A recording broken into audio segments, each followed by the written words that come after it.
Anytime you do an exercise, there are two factors that will most influence which muscle you recruit and fatigue the most.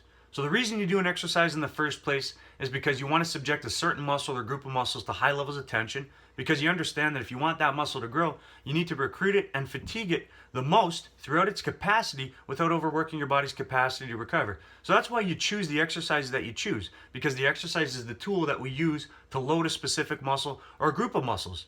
But depending on how you do that exercise can determine whether or not the area you're trying to target becomes a limiting factor or not. We want it to become a limiting factor because that would be indicative that we had recruited and fatigued that muscle the most. But if another area becomes a limiting factor, what does that mean?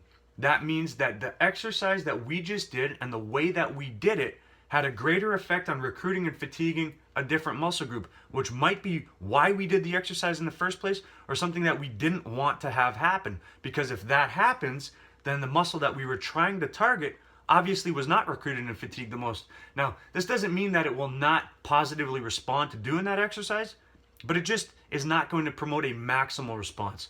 So the two factors that will influence most the effect that an exercise has is the load and the time under tension. From a relative standpoint, out of all the muscles involved in any lift that you do, the load is going to have the greatest impact on fatiguing the smallest muscles involved. And if the smallest muscles involved are what you wanted to fatigue, then good for you. But if they're not, then you might want to modify the way you do, what you do, how you do it, and why you do it to promote the response that you're there to get in the first place. As for time under tension, it's very simple. What you got to look at is what muscles do and what muscles do not have an opportunity to disengage when performing that movement. Because irrespective of whether or not the movement is designed for those muscles or not, if a muscle doesn't have an opportunity to disengage, it's going to become a limiting factor. So this should influence, once again, why you do what you do and how you do it based on what you want to promote. So I'll give you a couple of examples. Now, when you do a bench press, if you did a bunch of reps, you're probably doing the bench press in the first place for the chest. If you're doing it for other muscle groups, you would modify the way you're doing it and you would call it something else, probably a close grip bench press or whatever. And at the end of the set, if what happens is you cannot extend your elbows to lock them out and hook the weight, and that's where you need the spotter the most, that would be indicative that the muscles responsible for extending the elbow and locking them out, the triceps, had been recruited and fatigued the most.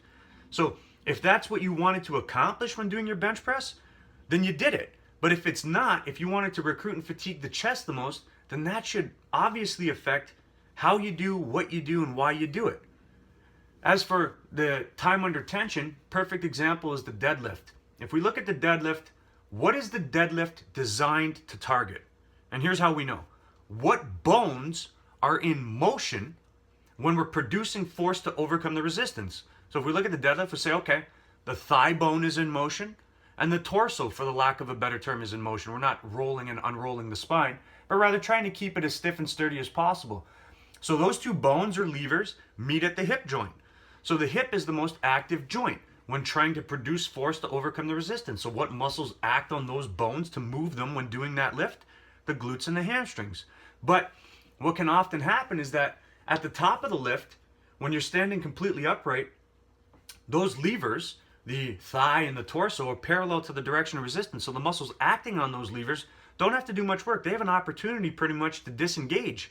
But another muscle group, the lower back, the erectors, doesn't have that same opportunity. So even though that muscle is producing force isometrically to provide stability, it doesn't have an opportunity to disengage. Therefore, it can become a limiting factor. And if it's the limiting factor, then it's obviously been recruited and fatigued the most. So you can use an exercise with great success to develop other muscle groups because of the effect that these two variables have when performing an exercise.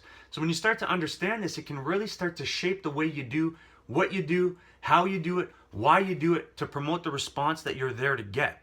As it relates to the deadlift, you're holding a bar in front of your body. At the top position, not only do your erectors have to keep working to keep you upright, but when you have a bar in front of your body, your center of gravity is further away from your base of support. So this compounds the demand placed on the lower back.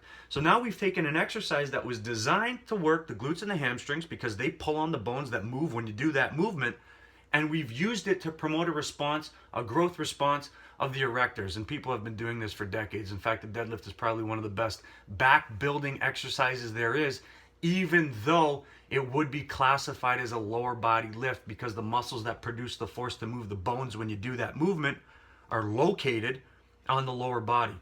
So when you understand the effect that the load and the time under tension will have on doing any exercise that you do, you can better decide what to do, when to do it, how to do it, and why the fuck you're doing it in the first place. Remember, you're going to the gym and you want to promote a response. And if you want to build muscle, you want to recruit and fatigue as many muscle fibers as possible throughout a muscle's entirety without overworking your body's capacity to recover.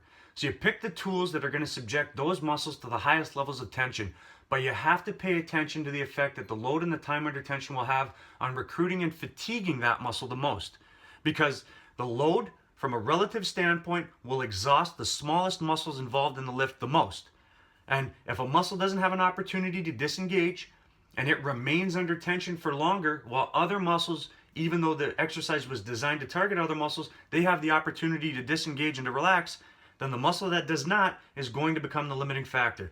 So if we want to recruit and fatigue the most amount of muscle fibers throughout a muscle, we will know that we've done this and accomplished it by what is the limiting factor at the end of the set.